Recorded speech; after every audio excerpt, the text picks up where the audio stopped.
కార్తీక మాసం అనగానే వ్రతాలు, అభిషేకాలు, ఉపవాసాలు, జ్యోతులు, నదీ స్నానాలు. ఆ దీపకాంతితోనే మన జీవితాల్లో ప్రకాశం వెలుగొందుతుంది. ముఖ్యంగా పౌర్ణమి ఏకాదశి తప్పకుండా చేసుకునే వ్రతం సత్యనారాయణ వ్రతం. ఆ వ్రతంతో పాటుగా ఆ సృష్టి స్థితిలయకారకులైన బ్రహ్మ, విష్ణు, మహేశ్వరులు కలగలిసిన త్రినాద వ్రతం కూడా ఈ కార్తీకంలో చేసుకోవచ్చు. గురు ఆదివారాలలో సూర్యాస్తమయం అయిన తర్వాత ఎప్పుడైనా చేసుకోవచ్చు. అమ్మ, పెద్దమ్మ చేస్తుంటే పక్కన కూర్చొని నేర్చుకున్న త్రినాదుల వ్రతం నా చిన్ననాటి నుండి నాకు ఉన్న ఆనవాయితీ. మీ అందరి కోసం త్రినాదుల వారి కథ.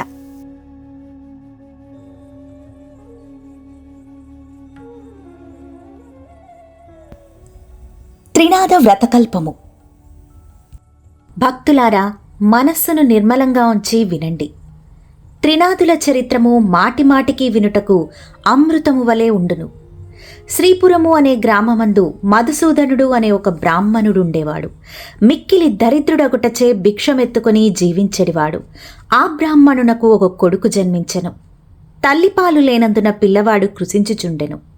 బాలుడు కృశించుచున్నందున ఆ బ్రాహ్మణ స్త్రీ పెనిమిటితో చెప్పిన సంగతి ఏమనగా, అయ్యా, నేను చెప్పు సంగతిని శ్రద్ధతో వినండి. పిల్లవానికి పాలు నిమిత్తం పాలుగల ఆవునొకటిని తీసుకుని రండి అని చెప్పగా, ఆ మాట భర్త విని ఏమి చెప్పుచున్నాడంటే, ఓ స్త్రీరత్నమా, నీకు వెర్రి పట్టిందా? మనము చూడగా బీదవారము, పాలుగల ఆవు ఎలాగున దొరుకుతుంది? ధనరత్నములు మనకు లేవు. నేను లోకములో గణ్యత ఏల పొందగలుగుతాను. ఎవరికి ధన సంపదలు కలిగి ఉండునో వారికి లోకమంతా మర్యాదలు చేస్తారు. అట్టివానికి అంతా భయపడతారు. నా వంటి బీదవాడిని బీదవాడిని ఎవరు అడుగుతారు అని బ్రాహ్మణుడు చెప్పగా, భార్య మిగుల దుఃఖించినదై, ఓ బ్రహ్మదేవుడా, నీవు మా వంటి బీద ఇంటిలో ఈ బిడ్డను ఎందుకు పుట్టించినావు? ఏమి తిని ఈ బిడ్డ బ్రతుకుతాడు? ఈ శిశుహత్య నాకు చుట్టుకుంటుంది అని దుఃఖించుచుండగా, ఆ పిల్లవాని ఘోష చూసి ఏమీయూ తోచక ఆ బ్రాహ్మణుడు చింతాక్రాంతుడై విచారించి తన ఇంటిలో ఉండవలసిన కమండలము వగైరా చిల్లర సామానులు సంతలో అమ్మేసి అమ్మిన సొమ్ముతో 50 రూపాయలు జాగ్రత్తగా పట్టుకొచ్చి భార్య చేతికివ్వగా, ఆమె ఆ సొమ్మును పట్టుకొని సంతోషించి పెనిమిటిని చూచి ఈ విధంగా అనెను, అయ్యా, ఈ సొమ్ము తీసుకుని వెళ్ళి పాలుగల ఆవునొకటి తీసుకుని రండని చెప్పింది. తన భార్య చెప్పిన మాట ప్రకారం ఆ బ్రాహ్మణుడు ఆ రూపాయలు పట్టుకొని గ్రామాలు తిరిగెను. ఇట్లు తిరుగుచూ పెద్ద భాగ్యవంతుడగు షావుకారుండే గ్రామానికి వెళ్ళెను. ధనధాన్యములు కలిగే కుబేరునితో ఆ షావుకారు సరి సమానంగా ఉండెను. ఆవుల శాలలో నిండి ఉన్నవి. దైవఘటన మాత్రం వేరే విధముగా ఉన్నది. తన ఆవులలో బోధ అనే ఆవు ఉండెను. అది మిగుల దుష్టబుద్ధి కలదై పైకి మేతకు వెళితే పరుల వ్యవసాయములో చొరబడి తినివేస్తూ ఉండేది. ఒక దినంబున ఆ షావుకారు చూచుచుండగానే పేదవాని పొలములోనికి చొచ్చి వ్యవసాయము తినివేయుచూ ఉండెను. అది చూసి ఆ షావుకారు అతి కోపముతో ఏమన్నాడంటే, దీని ముఖం చూడకుండా ఆవును ఇప్పుడే అమ్మివేస్తాను అని విలువగల ఆవు అయితే, కానీ ఈ దుష్టబుద్ధి గల ఆవుని 50 రూపాయలకే ఇచ్చివేస్తాను అని అనేసరికి మధుసూదనుడు అనే బ్రాహ్మణుడు ఆ మాటలు విని ఆ షావుకారితో ఇట్లనే, ఓ షావుకారు, వినండి, విలువగల ఆవు అయినప్పటికీ అందువలన మీకు మంజూరు లేదు. ఆ రూపాయలు నేనిచ్చివేస్తాను. ఆవును దూడన్ను రెండునూ ఇప్పించండి అనగానే, ఓ బ్రాహ్మణుడా, నీకు వెర్రి పట్టినదా? విలువగల ఆవు 50 రూపాయలు పట్టుకొని పోయిదవా అని షావుగారు మదిలోనే విచారించి తెలియక అనివేశాను అని చింతించాడు. ఆవుడు ఎక్కడి నుండి వింటున్నాడో, ఆ ఆవును ఇవ్వకపోతే నాకు అసత్య దోషం ప్రాప్తించును అని బ్రాహ్మణునకు షావుకారు ఇచ్చివేయగా, ఆవును దూడను తోలుకొని అచ్చటి నుండి బయలుదేరి తన ఇంటికి వచ్చేశాడు. ఆ ఆవును చూడగానే బ్రాహ్మణ స్త్రీ చంద్రుని చూచిన కలువల వలె సంతోషకరమైనది. వెంటనే పాలు పిండి తన కుమారునకు పోసి బహు సంతోషమును పొందినట్లు కొన్ని నెలలు పోయిన పిమ్మట ఆ ఆవు ఎటుపోయినదో కనిపించనే లేదు. పొద్దుపోయిన వేళాయ్యను. ఆవు రాకపోవడం చూసి బ్రాహ్మణుడు వెతకపోయెను. వీధులలోనూ సమీపమునయున్న వ్యవసాయ పొలముల్లోనూ చూసెను. ఆవు కనిపించలేదు. తెల్లవారగానే నిద్ర మేల్కొని ఆవును వెతుకుటకై బయలుదేరి కొంత దూరము నడిచి వెళ్లి త్రోవలో ఒక చెట్టు చూచెను. గొప్ప మర్రి చెట్టు దగ్గరకు వెళ్ళాడు. ఆ చెట్టు సంగతి వినండి. ఆ చెట్టుపైన 3 మనుషులు కూర్చున్నారు. వారు ఎవరనగా బ్రహ్మ, విష్ణు, మహేశ్వరులు. వారే త్రిమూర్తులు. అటువంటి చెట్టు కింద బ్రాహ్మణుడు కూర్చుని ఆయాసం తీర్చుకొని లేచిపోవుచుండగా త్రిమూర్తులు బ్రాహ్మణుని పిలిచి, ఓ బ్రాహ్మణుడా, విను. నీ మనసులో ఎందుచేత దుఃఖం కలిగి ఉన్నావు? నీవు ఎక్కడికి వెళ్ళుచున్నావు? ఆ సంగతి మాతో చెప్పమని అడుగగా బ్రాహ్మణుడు 2 చేతులు జోడించి, అయ్యా, నేను మిక్కిలి బీదవాడను, భిక్షమెత్తి బ్రతికేవాడను. నాకు ఒక ఆవు ఉండెను, అది కనిపించటం లేదు. ఈ దినం శ్రీపురం అనే సంత జరుగుతున్నది. ఆ సంతకు పోయి వెతకదను. ఎవరైనా దొంగిలించి తీసుకుపోయిన ఎడల ఆ సంతలో అమ్ముతారు కదా అనెను. ఆ హేతువు చేతనే వెతుకుచున్నాను, ఓ త్రినాథస్వాములారా అని వృత్తాంతమంతా చెప్పెను. అది విని బ్రాహ్మణునకు త్రిమూర్తులు ఏమి చెప్పుచున్నారంటే, నీవు ఇప్పుడు సంతకు వెళుచున్నావు కదా, దినుసులు తీసుకురాగలవా అని త్రిమూర్తులు అడిగినారు. ఆ త్రిమూర్తులని బ్రాహ్మణుడు ఏమి దినుసులు కావాలి అని అడుగగా త్రిమూర్తులు ఇట్లనెను, 1 పైసా గంజాయి, 1 పైసా ఆకువక్క, 1 పైసా నూనె మాత్రం తెచ్చిమని చెప్పిరి. అది విని బ్రాహ్మణుడు ఏమి చెప్పుచున్నాడంటే, త్రిమూర్తులారా, నాకు పైసలు ఎక్కడ నుండి దొరుకుచున్నవి? నేను బీద బ్రాహ్మణుడను, భిక్షమెత్తుకొని జీవించుచున్నాను అనగా, ఓ బ్రాహ్మణుడా, విను. అదిగో అటు చూడు, రెల్లు పొద కనిపించుచున్నది. దాని మొదలు 3 పైసాలు అనగా ఆ పలుకులు విని బ్రాహ్మణుడు పరుగున వెళ్ళి ఆ రెల్లి పొద మొదలు చూసేసరికి 3 పైసాలు దొరికినవి. ఇంకా ఉండునేమోనని ఆ చెట్టును ఇంకనూ పైకి తీచుండెను. అది చూసి త్రినాథుల వారు, ఓ బ్రాహ్మణుడా, నీకు వెర్రి పట్టినదా? అందులో పైసలు లేవు. ఎంత దొరికినవో అంతేయుండును. ఆ పలుకులు బ్రాహ్మణుడు విని అచటి నుండి వెళ్ళిపోయెను.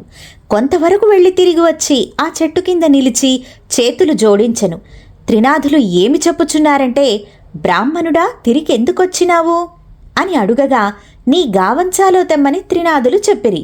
అది చూసి బ్రాహ్మణుడు గావంచాలో నూనె ఎలా వస్తుందండి? మీరు జగత్కర్తలు, నా వద్ద కపటముంచి చెప్పుచున్నారు అనగా వారు నా నామము తలుచుకొని నూనె గావంచాలో తీసుకురా అని చెప్పగా సెలవు తీసుకుని అచ్చటి నుండి నడిచి వెళ్ళిపోయెను. ఆనందముతో బ్రాహ్మణుడు శ్రీపురం సంతలో ప్రవేశించినాడు.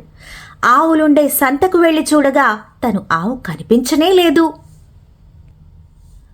ఆకులు, చెక్కలు, గంజాయి పుచ్చుకొని నూనె గురించి బజారుకు వెళ్లి తెలికలవాని నూనె అడిగెను. గావంచా చూపి ఇందులో 1 పైసా నూనె మాత్రం పోయమనెను. ఆ సంగతి తెలికలవాడు చూసి బ్రాహ్మణుడు పిచ్చి మనిషి కాబోలు అని నూనె లేదు అని చెప్పెను. అచట మరి ఒక ముసలి తెలికలవాణిని నూనె అడిగెను. ఆ ముసలివాడు చూసి దిగమట్టు నూనె ఎంతటిది కావాలి అని అడుగగా 1 పైసా నూనె మాత్రం పట్టుకుపోదునని ఆ బ్రాహ్మణుడు చెప్పెను. తెలికలవాడు నూనె కొలిచి ఇచ్చెను. బ్రాహ్మణుడు గావంచా చూపెను. తెలికలవాడు, ఈ బ్రాహ్మణుడు వికారపువాడు, వీనిని మోసం చేసి పైసాలు తీసుకుంటాను అని ఆలోచించుకుని కొలత పాత్ర తిరగవేసి నూనె కొలిచి ఇచ్చెను. విప్రుడు ఆ గావంచా కొన చెంగున పట్టుకొని అచటి నుండి వెళ్ళిపోయెను. తెలికలవాడు సంతలో కూర్చుని ఉండెను. కుండలో నూనె కొంచెమైననూ లేదు. అది చూసి తెలికలవాడు మూర్ఛబోయెను. తెలికలవాళ్లందరూ పరిగెత్తుకొని వచ్చి ముసలివాని ముఖముపై నీళ్లు చల్లి సేద తీర్చి కూర్చుండబెట్టినారు. అతనికి తెలివిరాగానే సంగతి ఏమని అని అడిగిరి. అక్కడి వారందరూ, ఎక్కడి నుండో ఒక బ్రాహ్మణుడు వచ్చాడు, నూనె గిద్దడు కొన్నాడు, అప్పుడే అటు వెళ్ళిపోయెను. కుండలో నూనె చూడగా లేదని చెప్పగా అంతా వివరించెను. విప్రుడు ఒక ఆయన వచ్చి మమ్మల్ని కూడా నూనె అడిగను, లేదని అనగా వెళ్ళిపోయెను. ఇలాగున అంతా విచారించగా పరుగెత్తుకొని విప్రుని వద్దకు వెళ్ళి ఏమి చెప్పుచున్నారంటే, ఓ బ్రాహ్మణుడా, వినండి. మీరు చమురుకొని తెచ్చినారు కదా, ఇది తక్కువగా ఉన్నది, పూర్తిగా ఇచ్చివేతుము, పట్టుకుని వెళ్ళండి అనగా ఆ పలుకులు విని విప్రుడు కొల్చినాడు కదా, ఎప్పటివలే దుత్త భర్తీ అయిపోయినది. అది చూసి తెలికలవానికి ఆనందం చెప్పనలవి కాకుండా ఉన్నవి. అప్పుడు కొలత పాత్ర పట్టుకుని తెలికలవాడు చమురు జాగ్రత్తగా కొలిచి విప్రుని గావంచాలో చమురు ఉంచెను. అది పట్టుకుని విప్రుడు వెళ్ళిపోయెను. వారు పైసా ఇచ్చి వారిని సెలవు అడిగెను. సెలవు అడుగగానే త్రిమూర్తులు విప్రునితో ఏమన్నారంటే, ఓ ద్విజుడా, నీ కష్టము చూసి మదిలో దయ కలిగినది. ఓ మాట వినుము, నీవు త్రినాథుల వారి సేవ చేసిన ఎడల నీ దరిద్రము పటాపంచలై అధిక సంపదలు కలుగును అని త్రినాథులు చెప్పగా అది విని, స్వామి, ఏ ద్రవ్యముతో మిమ్మల్ని పూజ చేయవలెను? త్రినాథులు ఇలా చెప్పుచున్నారు, ఓ ద్విజుడా విను, మా పూజకు అధిక వ్యయం అక్కర్లేదు, కొంచెముతో తృప్తి పొందుదుము. ఇప్పుడు నీవు తెచ్చిన 3 పైసాలు ఖర్చు చాలును. త్రిమూర్తుల ద్రవ్యం అంతే. మాకు ఈ లోకములో చేయవలసింది 3 మట్టి పాత్రలు చేసి రాత్రి తొలిజాములో నీ ఇంటిలోనికి స్నేహితులను పిలిచి పూజా ద్రవ్యములను తెచ్చి అచటిని ఉంచి ఈ వ్రతము చేయుము, నీకు సకల పాపములు హరించును అని పలికెను.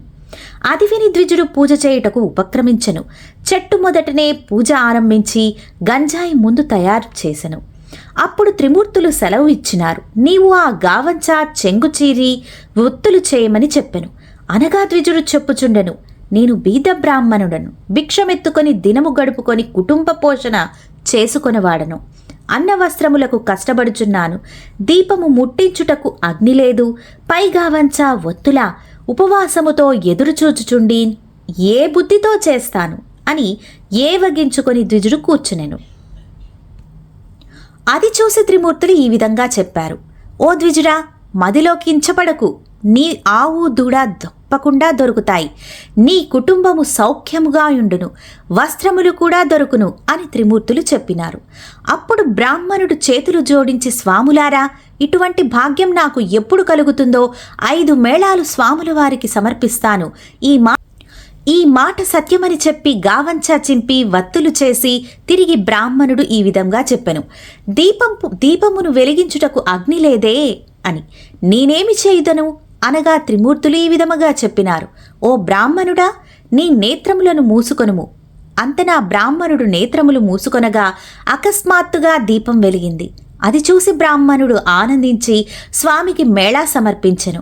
మేళా ఇచ్చివేసి ఆనందముతో బ్రాహ్మణుడు చేతులు జోడించి సాష్టాంగపడి దండమునర్చి త్రిమూర్తుల వద్ద సెలవొంది కొంచెం దూరం నడిచి వెళుచుండగా త్రోవలో ఆవును దూడను చూసెను.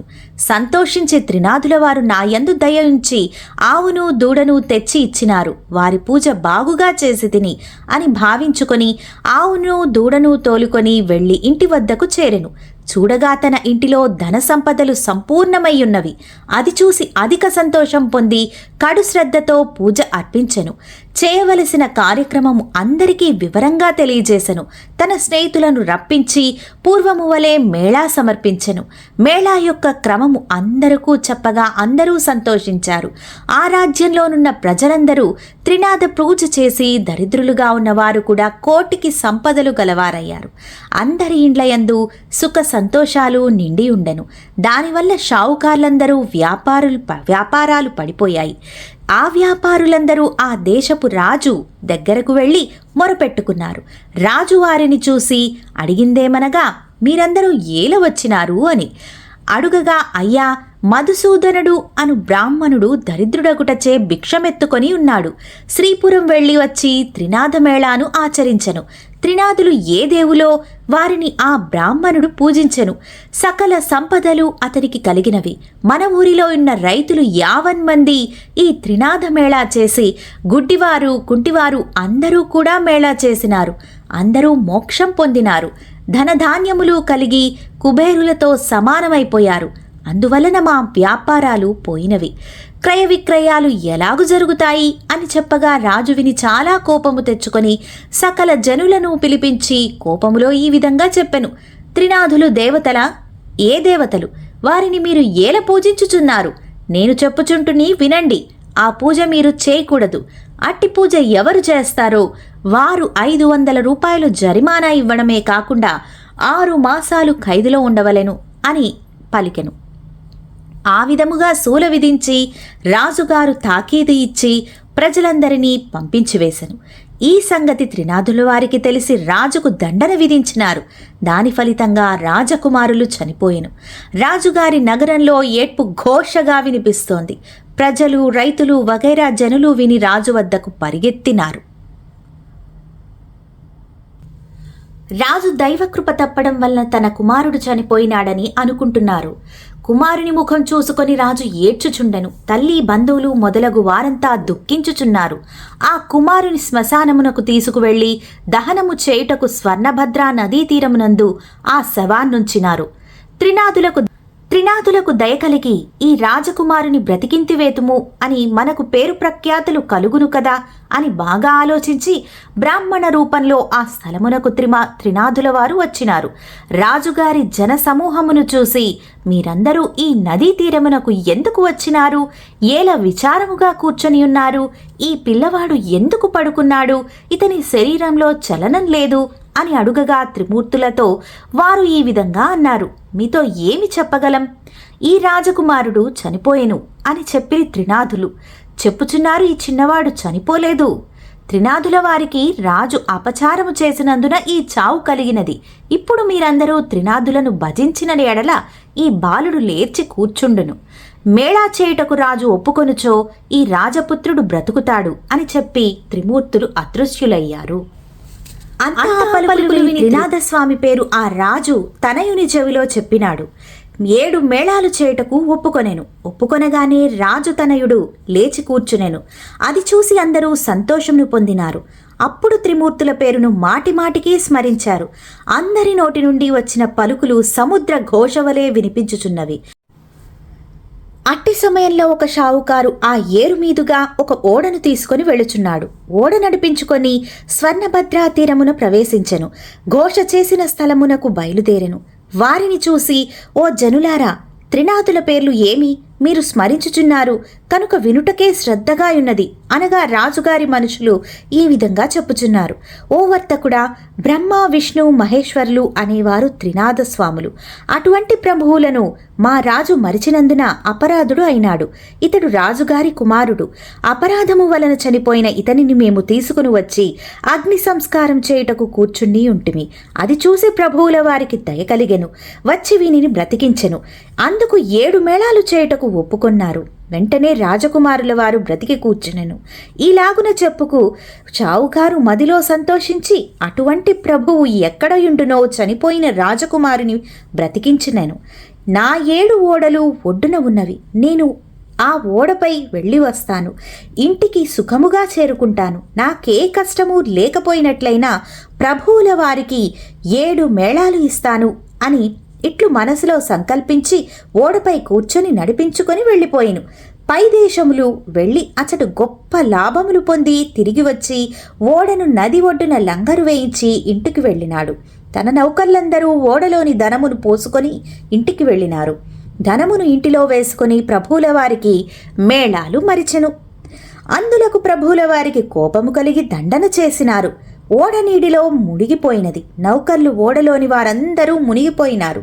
అది చూసి అతను కూలి భూమిపై పడి ఘోష పెట్టినాడు. ఓడ నీటిలో మునిగిపోయినది. నౌకర్లు ఓడలోని వారందరూ మునిగిపోయిరి. అది చూసి అతను కూలి భూమిపై పడి ఘోష పెట్టినాడు. కొంతసేపటికి తెలివి తెచ్చుకొని ఏడ్చుచుండగా ఆకాశము నుండి త్రినాథులు సెలవిచ్చినారు. నీవు మేళాలు ఇచ్చినావు కావు, అందుచేత ఓడ మునిగిపోయినది. నీవు 5 మేళాలు సమర్పించిన ఎడల నీ ఓడ ప్రాప్తమగుతుంది. అది విని షావుకారు మదిలో దుఃఖించి, ముందు నేను సంకల్పం చేసి ఉంటిని, ప్రభువు మహిమ మరిచితిని.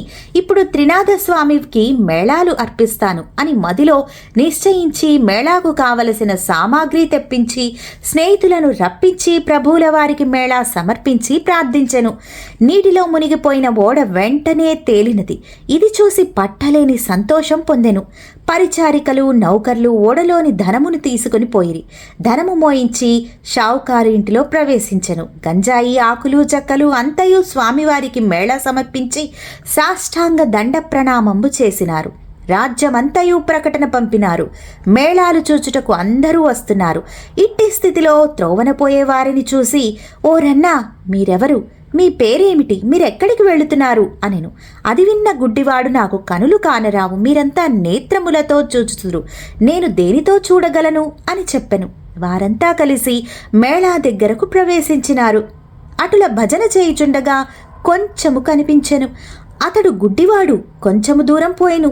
దారిలో ఒక చొట్టవాడు కూర్చొని ఉండి వానిని చూసి ఈ విధంగా అనెను. చూడగా నీవు గుడ్డివాడవు, ఇంత కష్టముతో ఏల వెళుతున్నావు, ఎక్కడికి వెళుతున్నావు అని అడిగితే గుడ్డివాడు ఈ విధంగా చెప్పెను. అన్నా, నేను మేళా చూచుటకు వెళుచున్నాను అనగా చుట్టవాడు విని స్వాముల వారికి దయలేదు. చేతులు కాళ్ళు కూడా లేని నేనెలాగు నడవగలను? నీకు కళ్ళున్నవి గనుక దేక్కొనైనా వెళ్ళగలవు. గుడ్డివాడు చెప్పుచుండెను, నీవు త్రినాథస్వాముల వారిని భజింపుము. నీ చేతులు కాళ్ళు బాగైపోతాయి. క్షణంలో ఇద్దరం కలిసి వెడలిపోయేదము. నీవును త్రినాథస్వామి వారిని భజించావంటే నీ బాధ నివారణ చేస్తారు అని చెప్పగా త్రినాథ త్రినాథ త్రినాథ అని చొట్టవాడు భజించెను. ఓ గుడ్డి అన్నా, నీకు కాళ్ళున్నవి గనక నడవగలవు. నేను ఎలాగున నడవగలను? నన్ను ఈ భుజములపై కూర్చోబెట్టుకొని తీసుకొని వెళ్ళుము. నేను నీకు త్రోవ చూపుతూ ఉంటాను. నిశ్చింతగా ఇద్దరము వెళ్ళిపోయేదము అని చొట్టవాడు చెప్పెను. ఆ పలుకులు విని గుడ్డివాడు చొట్టవాని భుజములపై కూర్చుండబెట్టుకొని మెల్లగా నడుచుకొని పోచుండెను. కొంత దూరం వెళ్ళగా త్రోవలో ఆయాసముతో కూర్చుండెను. గుడ్డివాడు చెప్పుచుండెను, నేస్తనం నా నేత్రములు నిర్మలముగా కనిపిస్తున్నవి అనగా చొట్టవాడు చెప్పుచుండె, అయ్యా, నేనిప్పుడు నడిచి వెళ్ళగలను. అట్లు గుడ్డివాడు చొట్టవాడు కలిసి త్రినాథస్వామి మేళా దగ్గరకు ప్రవేశించినారు. ఆ మేళా స్థలమునకు నిత్యము ఒక వైష్ణవుడు వస్తూ ఉండేవాడు. అతడు మేళా పూర్తి కాకుండానే ఇంటికి వెళుతూ ఉండేవాడు. నిత్యము అదే మోస్తరుగా మేళా చెల్లించకుండా వెళ్ళిపోతూ ఉండేవాడు. అతనిని ఈ పొద్దున్న అందరూ కలిసి ఇలా అన్నారు, మన స్థానమందు కూర్చుండబెట్టద్దు అని అనుకొనుచు అంతా వైష్ణవుని చూచి, మేళా చెల్లించకుండా నీవు వెళతానంటావు కాబట్టి నిన్ను మేళా వద్దకు రాకుండా ఆపు చేయడమైంది అని చెప్పగా వైష్ణవుడు ఏమన్నాడంటే, నా అపరాధమును క్షమించండి, మేళా పూర్తి కాకుండా ఇక వెళ్ళను అని. నేను నిజముగా చెప్పుతున్నాను, నా గురువు ఇచ్చటకు వచ్చినా సరే ఎక్కడికి విడిచి వెళ్ళను.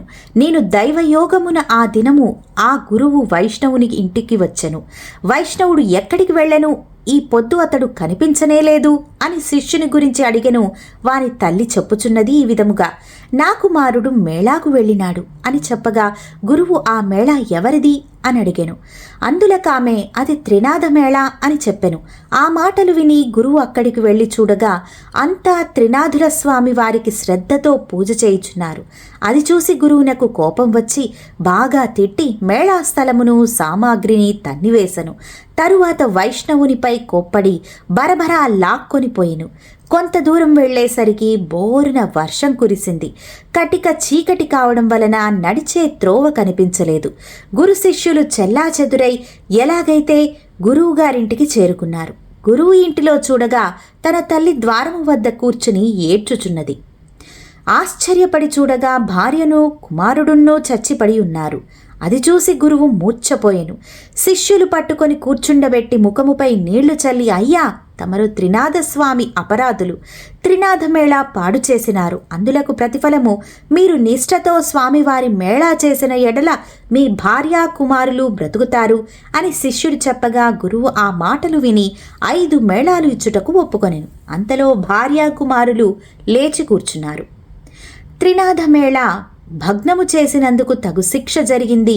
నేను మూర్ఖుడను, అధముడను, ప్రభువువారి మహిమ తెలుసుకొనలేకపోతిని అని ప్రభువువారికి క్షమాపణ చేసి మేళాకు కావలసిన పదార్థములు యావత్తూ తెప్పించి అందరితో మేళా సమర్పించినాడు. నూనె కాలడం చల్లినది, ప్రభువువారి పూజ కావచ్చినది. ఆకులు వక్కలు గంజాయి అందరూ పంచుకొని సేవించి సుఖము అనుభవించండి. ఈ చరిత్ర ఎవరు వింటారో వారికి కుష్ఠువ్యాధి, గుడ్డితనము కూడా లేక తరించిపోతారు. పుత్రులు లేని స్త్రీ నిర్మలంగా వింటే పుత్రులు పుడతారు. పురుషుల విన్న ఎడల అన్న వస్త్రములు కలిగి సుఖపడతారు. ఎవరైనా కొంటెగా హాస్యం చేసిన ఎడల నడ్డితనము, గుడ్డితనము కలుగుతుంది. 3 త్రిమూర్తులను 3 స్థలముల యందు ఉంచి విష్ణువునకు చందనము, పువ్వులు తెచ్చి మువ్వురును వేరువేరుగా పూజించవలెను. 3 త్రిమూర్తులను 3 స్థలముల యందు ఉంచి మహావిష్ణువునకు చందనము, పువ్వులు తెచ్చి మువ్వునకు వేరువేరుగా పూజించవలెను. నైవేద్యం సమర్పించి గంజాయిలో అగ్ని వేయవలెను. తాంబూలం 3 భాగాలుగా చేసి త్రిమూర్తుల వారి ఎదుట ఉంచవలెను. 3 దీపములు వెలిగించి త్రిమూర్తులారా దయచేయండి అని అనవలెను. అంతా సమర్పించి త్రినాథ స్వాముల వారి పాదములపై పడవలెను. అందరూ నిర్మలమైన మనస్సుతో కూర్చుని కథ వినవలెను. ప్రసాదములు అందరూ సేవించవలెను. ఈ విధముగా త్రినాథులను పూజించి తరించండి. ఈ విధముగా ఈ కథను నేత్రదాసు చెప్పి ఉన్నారు. మంగళం భగవాన్ విష్ణు మంగళం మధుసూదన మంగళం పుండరీకాక్ష మంగళం గరుడధ్వజ నీలాచల నివాసాయ నిత్యాయ పరమాత్మనే సుభద్రా ప్రాణనాథాయ శ్రీనివాసాయ మంగళం దత్తాత్రేయాయ పూజ్యాయ శ్రీత్రినాథాయ మంగళం.